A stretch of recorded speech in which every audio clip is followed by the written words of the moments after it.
भारत में गैस क्यों नहीं मिल रही? क्या बढ़ते हुए ईरान इजराइल तनाव की वजह से अब कई महीनों तक या सालों तक भारत में गैस सिलेंडर या पेट्रोल नहीं मिलेगा? आपने अपने आसपास में ये बात जरूर सुनी होगी कि भारत में लॉकडाउन लगेगा और एलपीजी गैस नहीं मिलेगी और पेट्रोल भी नहीं मिलेगा। तो इस बात में कितनी सच्चाई है, आइए इस बारे में हम सभी विस्तार में जानते हैं। नमस्कार दोस्तों, स्वागत है आपका हमारी एक और नई वीडियो में। दोस्तों, आजकल बहुत सारे लोगों का एक ही सवाल है, क्या भारत में गैस खत्म हो रही है? क्यों नहीं मिल रहा एलपीजी सिलेंडर?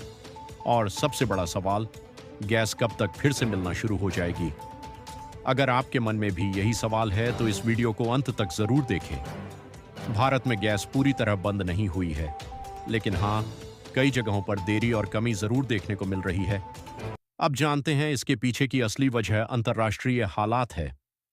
दोस्तों, हम रोज अपने घर में एलपीजी गैस का इस्तेमाल करते हैं, खाना बनाने से लेकर चाय बनाने तक। लेकिन क्या आपने कभी सोचा है कि यह गैस सिलेंडर आखिर आता कहां से है और किस रास्ते से हजारों किलोमीटर का सफर तय करके आपके घर तक पहुंचता है? आज की इस वीडियो में हम आपको गैस का पूरा सफर दिखाने वाले हैं, विदेश से लेकर आपके किचन तक।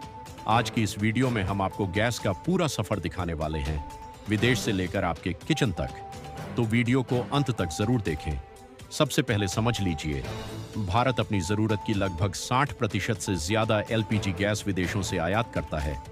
यानी जो गैस आप इस्तेमाल कर रहे हैं वो ज्यादातर बाहर के देशों से आती है। पहला चरण, समुद्री मार्ग से भारत तक। दोस्तों, गैस का सफर शुरू होता है मिडिल ईस्ट के देशों से, जैसे सऊदी अरब, कतर और यूएई।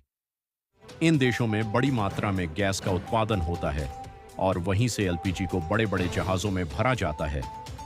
अब ये जहाज हजारों किलोमीटर का सफर तय करके भारत के बड़े बड़े पोर्ट पर पहुंचते हैं, जैसे Mundra port, Kandla port, Mumbai port, Chennai port. इन पोर्ट पर गैस को बड़े स्टोरेज टैंकों में उतारा जाता है। यहां से इसका अगला सफर शुरू होता है, दूसरा चरण, रिफाइनरी और प्रोसेसिंग प्लांट। अब पोर्ट पर आई गैस को सीधे इस्तेमाल नहीं किया जा सकता, इसे प्रोसेस करना जरूरी होता है। इस काम को करती हैं भारत की बड़ी कंपनियां, जैसे Indian Oil Corporation, Bharat petroleum, Hindustan petroleum.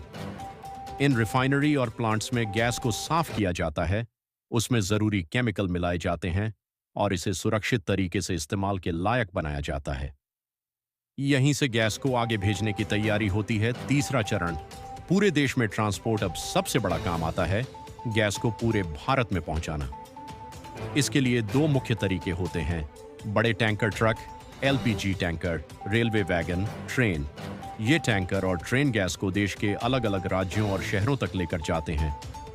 यह सफर कई बार सैकड़ों से हजारों किलोमीटर लंबा होता है। चौथा चरण, बॉटलिंग प्लांट। अब गैस पहुंचती है बॉटलिंग प्लांट में, यहीं से आपका सिलेंडर तैयार होता है। यहाँ क्या होता है, खाली सिलेंडर लाए जाते हैं, उनमें एलपीजी गैस भरी जाती है। सिलेंडर की लीकेज और सेफ्टी चेक होती है, फिर उसे सील किया जाता है। हर सिलेंडर को अच्छी तरह चेक करने के बाद ही भेजा जाता है। दोस्तों, भारत अपनी गैस का बड़ा हिस्सा बाहर से मंगाता है और जब दुनिया में तनाव बढ़ता है, खासकर मिडिल ईस्ट में, तो सप्लाई पर असर पड़ता है। इसका सीधा असर भारत में गैस की उपलब्धता पर पड़ता है। सप्लाई और डिस्ट्रीब्यूशन की समस्या हो रही है। कई बार गैस एजेंसी तक सिलेंडर पहुंचने में देरी होती है, ट्रांसपोर्ट लेट हो जाता है, स्टॉक कम हो रहा है, लोगों की अफवाहों के कारण ज्यादा बुकिंग हो रही है, लोग एडवांस में लेकर रख रहे हैं। इन सब वजहों से लोगों को गैस समय पर नहीं मिल पाती। अचानक बढ़ी डिमांड, जब लोगों को लगता है कि गैस कम हो रही है तो वो जल्दी जल्दी बुकिंग करने लगते हैं। इससे डिमांड अचानक बढ़ जाती है और कमी और ज्यादा महसूस होने लगती है। टेक्निकल दिक्कत, कई बार ऑनलाइन बुकिंग में दिक्कत आती है, ओटीपी नहीं आता, पेमेंट फेल हो जाता है, ऐप या वेबसाइट काम नहीं करती। इससे भी लोगों को लगता है कि गैस मिल नहीं रही। सोशल मीडिया पर कई बार गलत खबरें फैलती हैं, गैस खत्म हो जाएगी, लॉकडाउन लगने वाला है। इन अफवाहों की वजह से लोग घबरा जाते हैं और जरूरत से ज्यादा बुकिंग करने लगते हैं। अब सबसे जरूरी सवाल, गैस कब मिलेगी? दोस्तों, ऐसी स्थिति आमतौर पर कुछ दिनों से लेकर 1 से 2 हफ्ते में ठीक हो जाती है। सरकार और बड़ी कंपनियां जैसे Indian Oil Corporation, Bharat petroleum, Hindustan petroleum लगातार सप्लाई को बेहतर करने पर काम कर रही है। इसलिए घबराने की बिल्कुल जरूरत नहीं है। आप क्या करें कि यह समस्या आपके साथ न हो? समय से पहले गैस बुक करें। अगर संभव हो तो एक एक्स्ट्रा सिलेंडर रखें। अपनी गैस एजेंसी से संपर्क में रहें और सबसे जरूरी, अफवाहों पर भरोसा न करें। तो दोस्तों, अब आप समझ गए होंगे कि गैस बंद नहीं हुई है, बस थोड़ी देरी और कमी की समस्या है।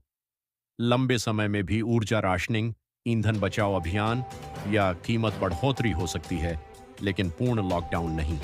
सरकार की प्राथमिकता अर्थव्यवस्था को चलाए रखना है, न कि बंद करना। सलाह अफवाहों पर ध्यान न दें। आधिकारिक सूत्र, पीआईबी, सरकार की वेबसाइट देखें। तेल/गैस बचाएं, लेकिन घबराएं नहीं। स्थिति पर नजर रखी जा रही है। यह स्थिति बदल सकती है, बातचीत या और बढ़ोतरी, लेकिन फिलहाल मिडिल ईस्ट में बड़ा संकट है। तेल कीमतें, वैश्विक अर्थव्यवस्था और क्षेत्रीय स्थिरता सब प्रभावित हैं। अगर आपको यह जानकारी उपयोगी लगी हो तो वीडियो को लाइक करें,